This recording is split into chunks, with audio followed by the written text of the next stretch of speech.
அப்பம் செய்கிறதுக்கு சோப்பு பச்சை அரிசியை நான் ஒரு அரைச்சுண்டு எடுத்துருக்கிறேன். நல்லா கழுவி 8 மணித்தியாலம் தண்ணி விட்டு ஊற விடணும்.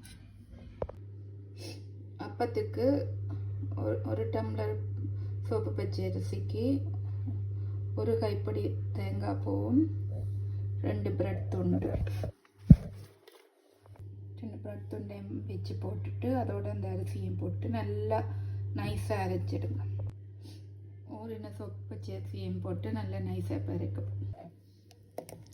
இந்த தண்ணி பதத்துக்கு அரைச்செடுத்துட்டு இதோட உப்பு, அப்பத்துக்கு தேவையாக கொஞ்சமாக உப்பும், இந்த மாவுக்கான ஒரு ஸ்பூன் சீனியும் போட்டு மிக்ஸ் பண்ணி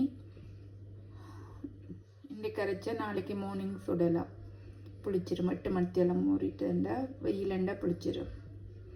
இப்போ ரெடி ஆயிடும். இப்போ சுடும்போது காட்டுறேன் உங்களுக்கு.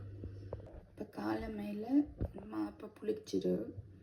இப்போ இந்த மாவை நல்லா மிக்ஸ் பண்ணிவிட்டு அப்போ முத்து தொடங்கலாம். அப்போ தண்ணி பதத்துக்கு கரைச்சி வைங்க.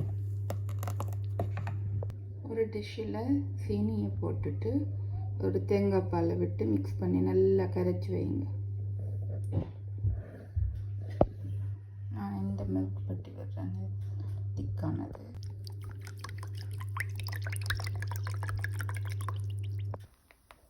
இப்போ அப்பமாவை அப்படி ரவுண்டாக ஊற்றிட்டு அப்பச்சட்டியில் நடுவில் தேங்காய் பால் விட்டு நல்லா அப்படியே பொரிய விட்டு நல்லா அவிஞ்சதும் எடுக்கணும்.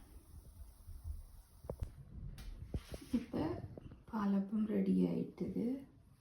நல்லா முறுமுறுப்பாக இதான் பாலப்பம் ரெடி. பால் நீங்கள் கூட வேணுமெண்டா பால் கூட விடலாம் நடுவுக்குள்ள. இப்போ அப்பம் செய்கிறது சரியான ஈஸி.